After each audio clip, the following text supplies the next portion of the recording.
Hebreos, el capítulo 4. Y vamos a considerar en esta tarde la palabra del Señor a partir del verso 14. Hebreos 4, verso 14.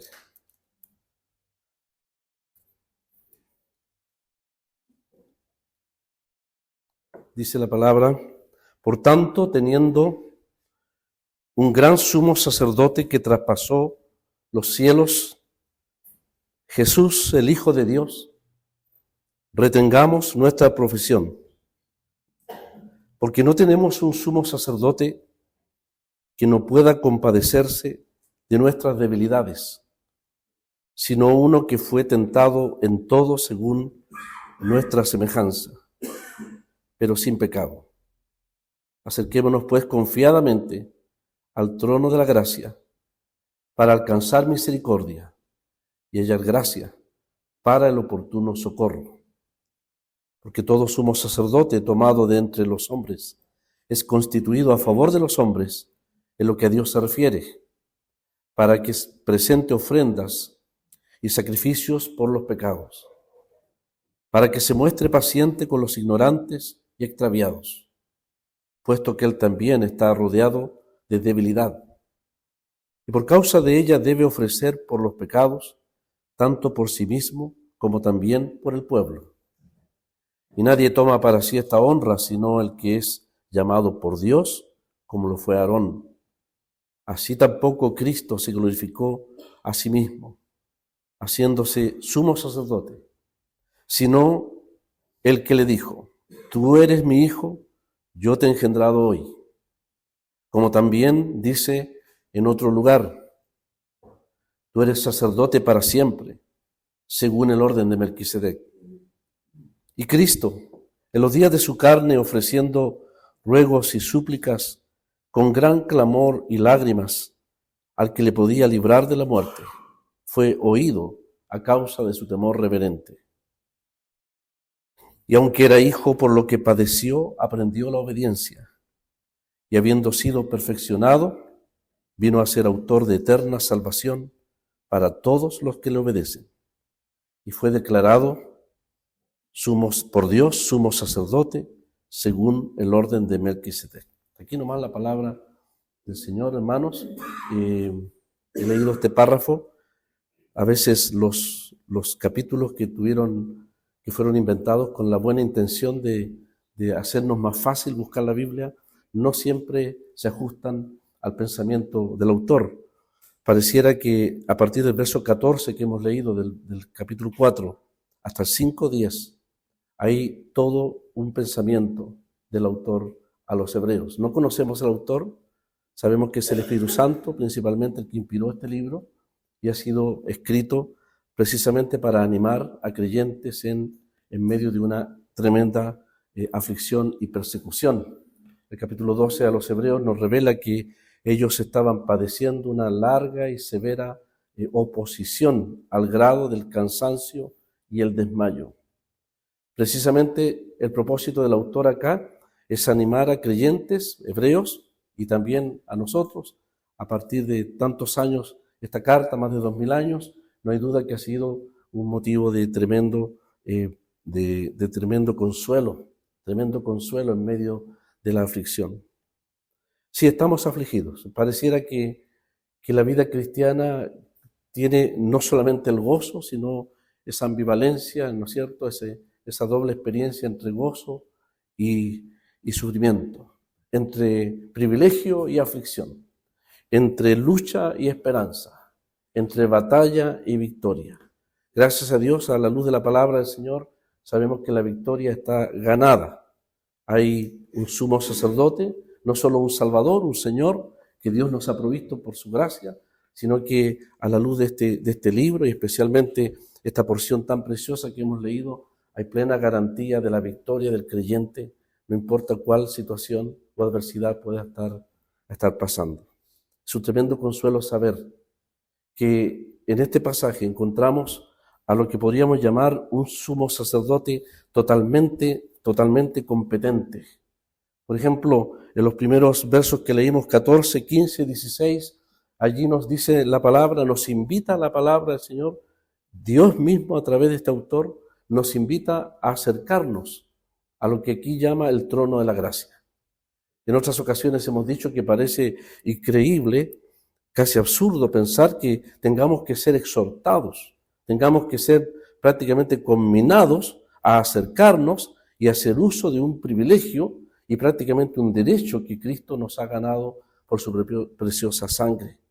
Y es precisamente porque nosotros por naturaleza somos, lamentablemente, y nos incluimos todos, extraviados, a veces ignorantes, a veces queremos depender de nosotros mismos, a veces tratamos de enfrentar la lucha cristiana en nuestra propia fuerza, que no la tenemos.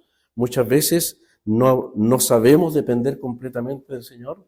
Nos olvidamos que somos tremendamente frágiles, somos tremendamente vulnerables, somos tremendamente incapaces, somos tremendamente dependientes, no solamente en cuanto a la salvación, lo sabemos, gracias a Dios que la salvación que Cristo ha logrado por nosotros es una salvación que no la logramos por nuestro esfuerzo, fue dado como un don del Señor de infinita gracia, pero siempre debemos recordar que aún la vida de santificación, la lucha espiritual, nuestro testimonio en el mundo también depende completamente del poder del Señor.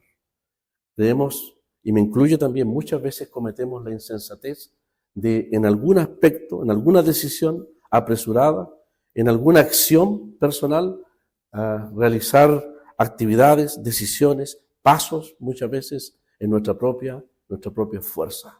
Cuando miramos el pueblo de Israel en la antigüedad, ellos cuando quisieron depender de su propia fuerza, el fracaso fue rotundo. Cuando dependían del poder de Dios a través del Espíritu Santo, estoy pensando en Josué, en Moisés, cuando conquistan la tierra prometida, necesitaban imperiosamente del poder del Señor. Somos invitados a hacer uso de esta instancia maravillosa frente a nosotros que se llama el trono de la gracia. Y a recordar permanentemente que desde el comienzo del día, si usted lo quiere, hasta el final de este día, debemos tener la disciplina. Y más que la disciplina, esta libertad que el Señor nos da de poder depender completamente de Él. No es necesario orar congregacionalmente, es muy importante, pero qué bueno es saber que en el trono de la gracia es un ámbito que está abierto 24/7. Lo digo con reverencia, 24/7. Es un ámbito de gracia, ya no de juicio. La sangre de Jesucristo ha transformado lo que era el trono de juicio para nosotros, lo ha transformado en una instancia de libertad, de comunión con el Señor y de bendición. Tenemos la libertad de poder entrar. Aquí dice la palabra confiadamente.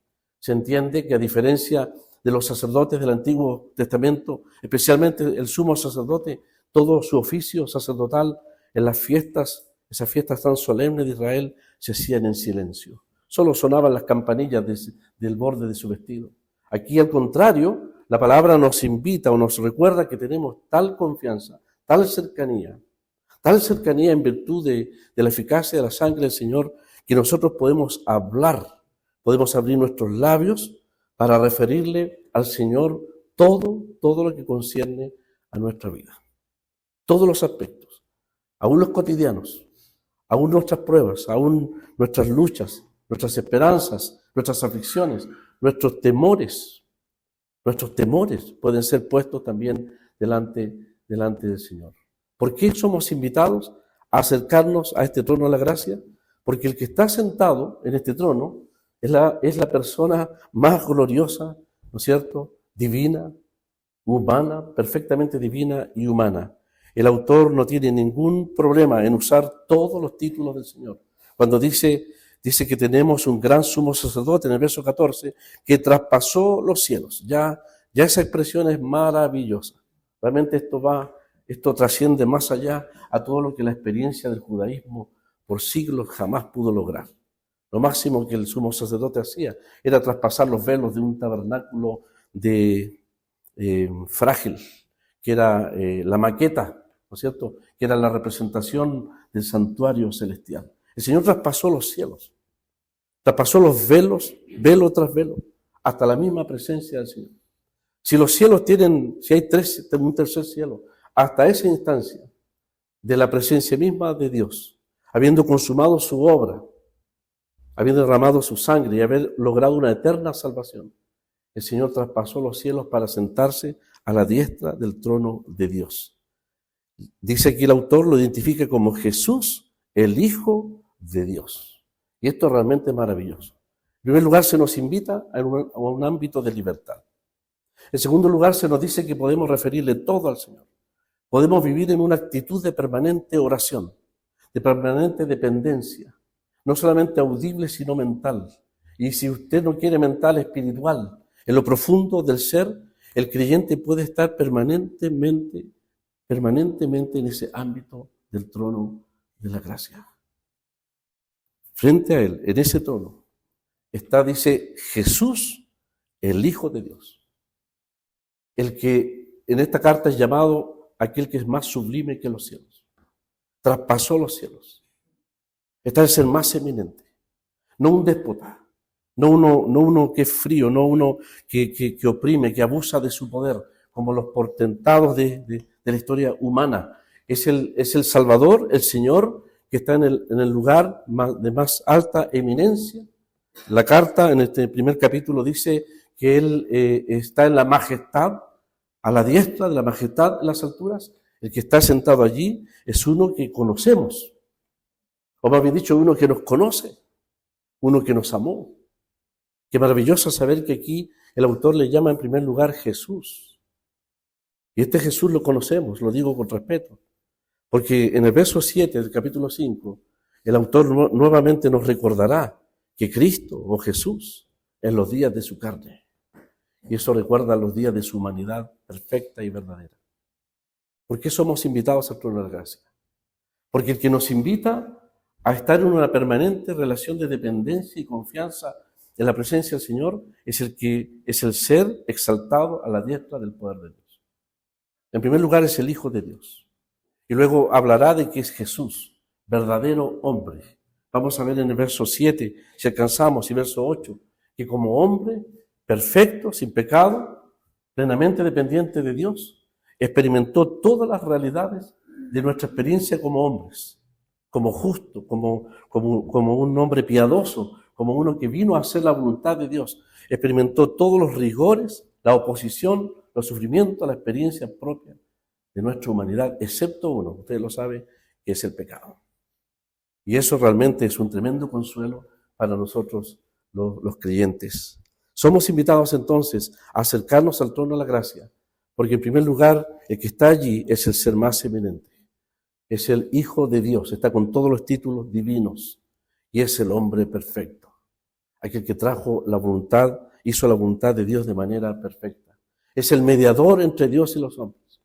Es el perfecto representante de Dios para con los hombres, porque es divino y tiene omnipotencia, sabiduría, omnipotencia, omnisciencia y omnipresencia. Y es Jesús el hombre, es decir, es el mejor representante, como dice el capítulo 7, que nos convenía para nuestra necesidad permanente, diaria, como peregrinos en el desierto de esta vida en que estamos. Tal sumo sacerdote nos convenía, y el que nos convenía es perfectamente humano.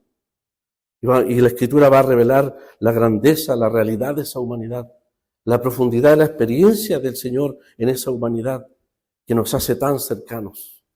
Es divino, por lo tanto, tiene la mayor cercanía a lo divino y es totalmente humano. Por lo tanto, va a tener no solo la mayor cercanía, la mayor identificación con nosotros, sino la mayor simpatía, la mayor comprensión, la mayor capacidad de entender nuestras debilidades y la mayor capacidad de auxiliarnos y socorrernos en nuestras necesidades. Es una maravilla lo que el verso 14 aquí nos presenta. Debemos acercarnos. Insistirá la palabra de Dios, acerquémonos pues confiadamente a ese trono de la gracia, porque el que está allí es Jesús, el Hijo de Dios, constituido como el sumo sacerdote, el gran sumo sacerdote a nuestro favor. También podemos acercarnos a Él porque en Él hay un perfecto socorro. Un perfecto socorro. Dice, puede compadecerse de nuestras debilidades, sino que fue tentado en todo según nuestra semejanza. Y el verso 16 remata diciendo, en Él podemos hallar misericordia y gracia para el oportuno socorro. Y el socorro es respuesta a un clamor. ¿Hay algún creyente que en algún momento de su vida no haya clamado? ¿No es cierto que hay circunstancias en nuestra vida en que el Señor nos despierta nuestra incapacidad de impotencia? Y como alguien dijo por allí, la necesidad extrema del hombre es la oportunidad para Dios. Y la necesidad extrema del creyente también siempre será una oportunidad para Dios, para demostrarnos su grandeza y su poder. Gracias a Dios por ese oportuno socorro. El mismo Señor, vamos a verlo en el verso 7, clamará al Padre. Clamará con clamor, lágrimas, dice ruegos, súplicas, clamor y lágrimas. Entre paréntesis, parece que esta es la mejor definición de lo que es la naturaleza humana. ¿Qué es la vida humana? ¿Qué es la vida humana? Aparte de la perfección de Cristo en el verso 7, la vida humana se resume en clamor, lágrimas, ruegos y súplicas, sufrimiento. Y aún el creyente, como se ha estado orando en esta reunión especialmente se ha estado orando, no está exento del sufrimiento, de esos golpes, ¿no es cierto?, inadvertidos, de la muerte y de circunstancias que Dios permite que nos estremece. A veces el Señor usa a otros, el dolor de otros es usado para recordarnos, y bien oraban nuestros hermanos, de la fragilidad de nuestra vida aún como creyentes, de las oportunidades que tenemos de entregarle el tiempo y el servicio completamente al Señor. Como dice la palabra, redimiendo el tiempo, porque los días son malos. Nos recuerda nuestra tremenda fragilidad, pero también nos recuerda las grandes bendiciones y privilegios que tenemos. El dolor es un elemento que el Señor usa beneficiosamente para edificar, para probar y también para beneficiar a su pueblo. De una u otra manera, el Señor usa las circunstancias para el provecho y bendición de todos. El Señor será el ejemplo supremo de dolor y sufrimiento. Y será el ejemplo de perfeccionamiento, de capacidad en medio del sufrimiento y en la experiencia de la aflicción para venir a ser constituido un sacerdote que realmente tendrá conocimiento de causa perfecta de lo que somos nosotros, en nosotros mismos, y de lo que necesitamos nosotros permanentemente en nuestra vida espiritual. Los versos 14 al 16 del capítulo 4 nos invitan a acercarnos porque el que está allí es Jesús, le conocemos, Él nos conoce, es nuestro Redentor, es nuestro Salvador, Él nos amó tanto que fue capaz de entregar el todo de su ser para rescatarnos. ¿Cómo no nos va a abrir? Como dice la Escritura, Dios mismo, el que no escatimó a su propio Hijo, sino que lo entregó, ¿cómo no nos dará con Él también todas las cosas? Hay una libertad tremenda de poder acercarnos a aquel ser inminente, exaltado, la majestad en las alturas. No nos acercamos con pavor, ni terror, ni con santa reverencia. Una reverencia que está en el ámbito de la libertad, de poder llamarle Señor, Salvador. Invocamos el nombre de nuestro Padre. Especialmente aquí está el Señor, como el sumo sacerdote que toma nuestras oraciones, nuestra intercesión, nuestro clamor, nuestra necesidad, y las presenta al Padre. Y en el poder del Espíritu aquellas oraciones o intercesiones es respondida según la necesidad y el provecho espiritual que el creyente puede obtener de parte del Señor. Somos acercados porque hay garantía de un perfecto socorro. Nunca abusaremos demasiado del trono de la gracia, porque la gracia es una instancia, es un fluir permanente del favor de Dios. La gracia es inagotable. La gracia no solo nos ha salvado, la gracia nos sostiene. Y aún la Escritura dice que hay un ámbito de gracia maravilloso que esperamos. Pedro lo dice, cuando se manifieste la gracia que esperamos, que es la venida del Señor Jesús. Uno a veces se pregunta, Señor, más gracia de la que ya tú me has dado, la salvación y la garantía, el descanso que podemos tener como creyentes hacia el futuro. Mi hermano oraba, tenemos un seguro porvenir, no importa las circunstancias que el Señor determine soberanamente sobre nuestra vida. Todo nuestra vida es un ámbito de gracia. Así dice Juan 1, hemos recibido de Él gracia sobre gracia. Como las olas del mar que nunca terminan en su incesante ir y venir, así la provisión de la gracia de Dios está dispuesta para todas las necesidades del creyente. Si hay una despensa vacía, ahí está la gracia. Si hay una prueba, ahí está la gracia para consolar. Si hay una enfermedad, ahí el Señor, si lo quiere, tiene el poder para quitarla o para darnos la fuerza para soportarla. Si hay temores, angustias, necesidades. Yo tengo el privilegio, en cierto modo, de venir de afuera. Hay mucho temor afuera. Hay muchos hermanos temiendo afuera por sus situaciones legales, trabajo, familias, la posibilidad de división de familias. Hay mucho temor en el pueblo de Dios, en los países del norte. ¿Y qué les puede sostener? Sino la gracia del Señor. Pueden descansar realmente en la soberanía del Señor para con sus vidas. En cualquier lugar donde haya pueblo de Dios, hay necesidad de esa gracia. Y el Señor la provee incesantemente para toda situación de cada creyente. Hay un perfecto socorro, hay una permanente dispensar gracia, socorro y fuerza para el creyente en toda situación. Además, el autor refuerza esta necesidad, este verdadero mandamiento, si usted lo quiere, acercarnos al trono de la gracia, porque el que está sentado ahí tiene la plena autoridad sacerdotal. Así lo explican los primeros 6 versos.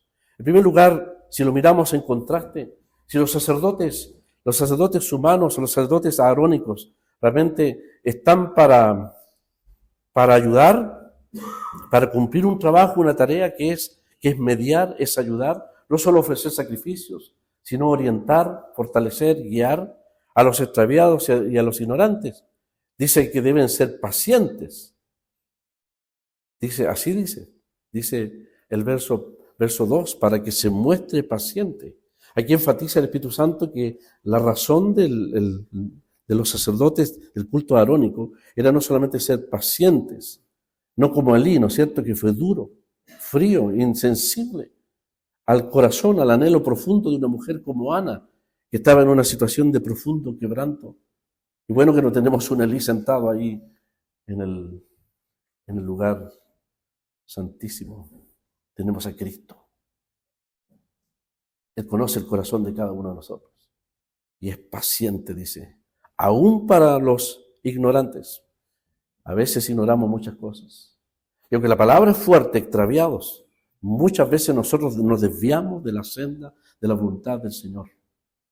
Y el Señor nos trata a veces, sí, si Él tiene el poder para tratarnos con fuerza, pero nos trata con gracia, soporta nuestras debilidades.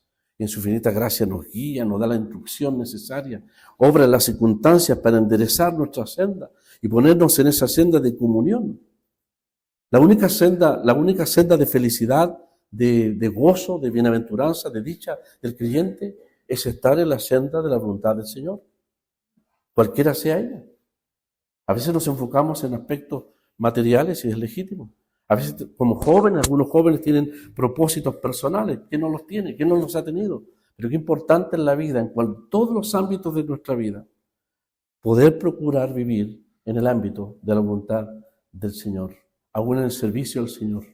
Si usted es llamado a un servicio al Señor, si usted tiene la posibilidad de ejercer un servicio al Señor, visible o inadvertido, si esa es la voluntad de Dios, usted se podrá gozarse y alegrarse y ver el fruto de ese servicio para beneficio del pueblo de Dios, para el crecimiento de la iglesia, o bien para el beneficio eterno de aquellos que no son salvos. Nos podemos acercar y debemos acercarnos porque el que está sentado ahí tiene plena autoridad y es paciente para con todos nosotros. Además tiene todos los títulos divinos. El autor recurre a 2 salmos. Dice, Cristo no se glorificó a sí mismo. Él no se llamó a sí mismo. Dice que hay 2 salmos poderosos que el judaísmo conocía perfectamente, que son los dos pilares sobre los cuales descansa la plena autoridad del sumo sacerdote que tenemos. El primer salmo es el Salmo 2 y el segundo salmo es el Salmo 110. Ambos son salmos mesiánicos que establecen la realidad de la divinidad del Mesías y establecen la autoridad del Mesías según un orden infinitamente superior al orden de Aarón. Creo que la mayoría de los hermanos entienden que el orden o las cualidades o características del orden de Melquisedec es superior, ¿no es cierto? Como un sacerdocio que sería aplicado a Cristo finalmente, y se caracterizaría por un sacerdocio eterno, sin principio de días, sin final de días, rey de Salem, rey y sacerdote para siempre, sacerdote para siempre. Entonces estos dos salmos son los grandes pilares de la autoridad del Señor como nuestro gran sumo sacerdote.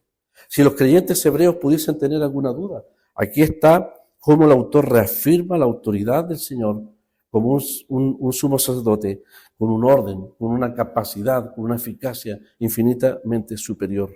Está basado en el carácter divino de su persona. Nunca morirá, es eterno, es el Hijo de Dios. Tú eres mi hijo, dice, yo te he engendrado hoy. Una permanente relación filial del Señor con su Padre. Una relación eterna que nunca terminará. No sabemos los propósitos de Dios después que la iglesia se vaya, después del milenio. Y lo que se llama el estado eterno, no sabemos qué planes Dios tiene para el futuro. Pero no va a haber sorpresas en el cielo. Él será sacerdote, es y será para siempre sumo sacerdote según el orden de Melquisedec. Y nosotros, así como Aarón y los hijos de Aarón, Cristo también, y nosotros, los que hemos sido llamados también, constituidos sacerdotes. Juan dice: al que nos amó y nos lavó de nuestros pecados con su sangre, y nos hizo reyes y sacerdotes para Dios su Padre.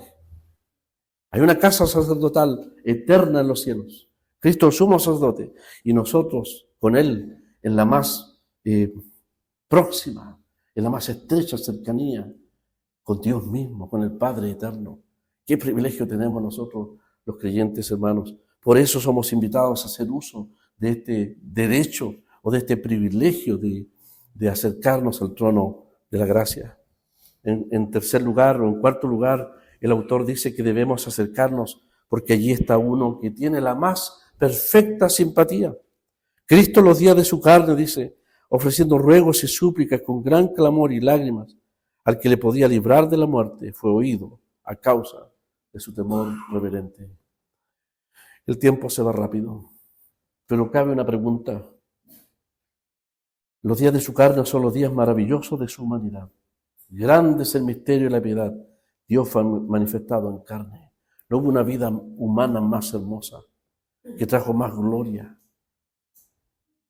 El cielo se extasió al mirar la belleza moral, espiritual del Señor. Todo lo que salía de Él era un incienso para Dios. Los días de su carne, de Belén hasta la cruz. De Belén hasta la cruz son los días de su carne. Y de esos 30 años, el Espíritu Santo selecciona un incidente especial. No el Calvario, no Belén, no la tentación en el desierto, aunque es parte, sino que selecciona específicamente para mostrarnos un cuadro, un ejemplo, el ejemplo más perfecto quizás de lo que es la simpatía del Señor, de su experiencia de agonía, de sufrimiento, de angustia, de desamparo y de dolor. Usted sabe lo que fue Getsemaní. Getsemaní fue la instancia de la agonía del Señor.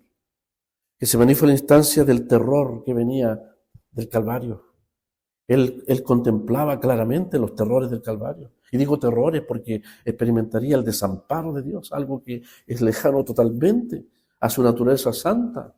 Experimentaría la muerte, el autor de la vida experimentando la muerte. Hay un golpe más profundo, imposible de conocer nosotros, que somos mortales, que el autor de la vida experimente la muerte, que el santo ser lleve la carga de nuestro pecado.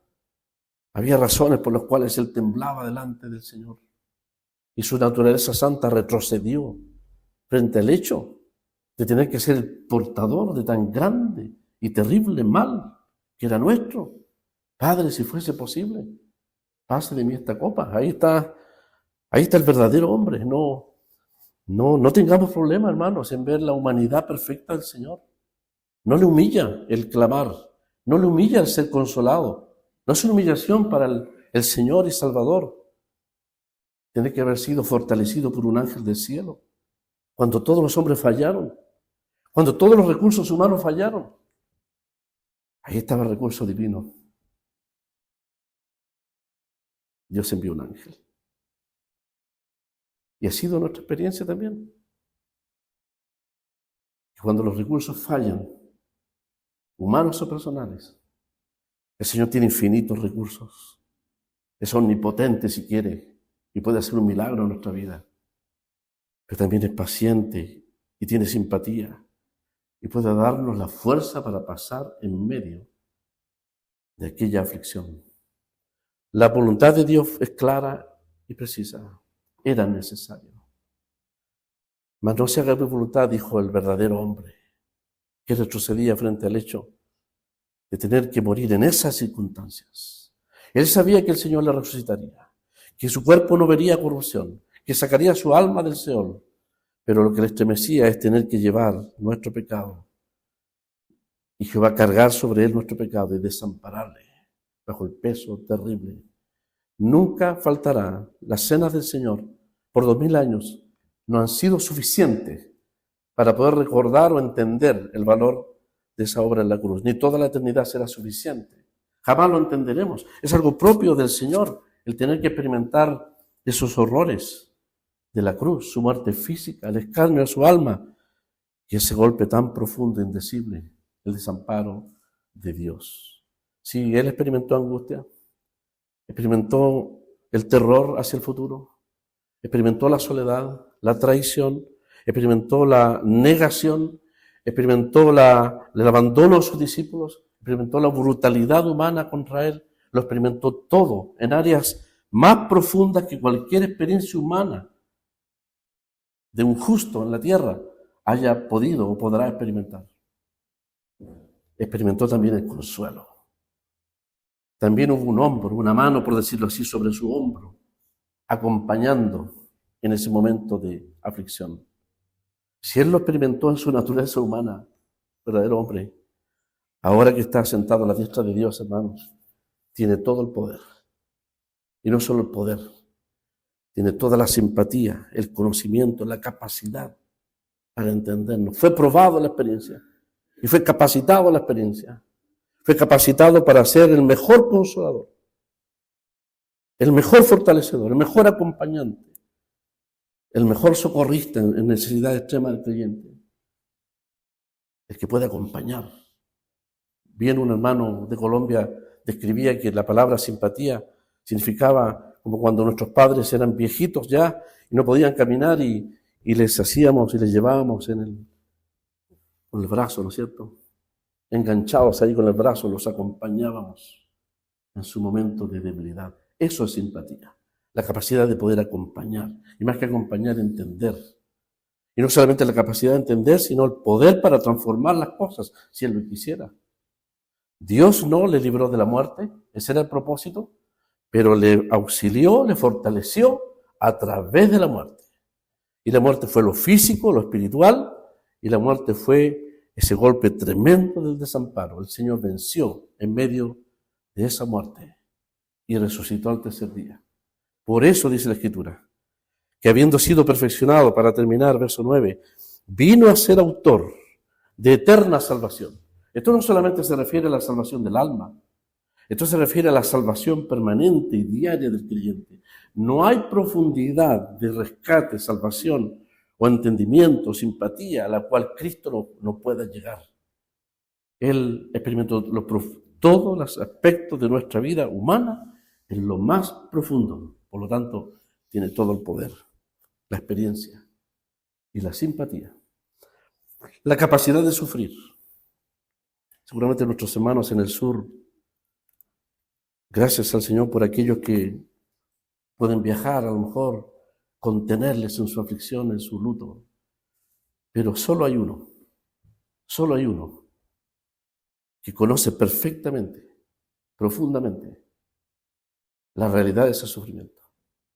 Y no solamente lo conoce, sino que tiene el poder, no solamente para dar vida o llevarse a un creyente, tiene el poder para fortalecer y consolar en lo más profundo del corazón del creyente, donde ningún consuelo humano podrá llegar. El consuelo de Él sí podrá llegar, porque si del cielo hubo consuelo para Él, ahora Él que está sentado en gloria y majestad en la más total experiencia, tiene el poder para alcanzar y consolar y derramar el bálsamo que sana las heridas más profundas de cualquier experiencia como creyente aquí en la tierra. Que el Señor bendiga su palabra.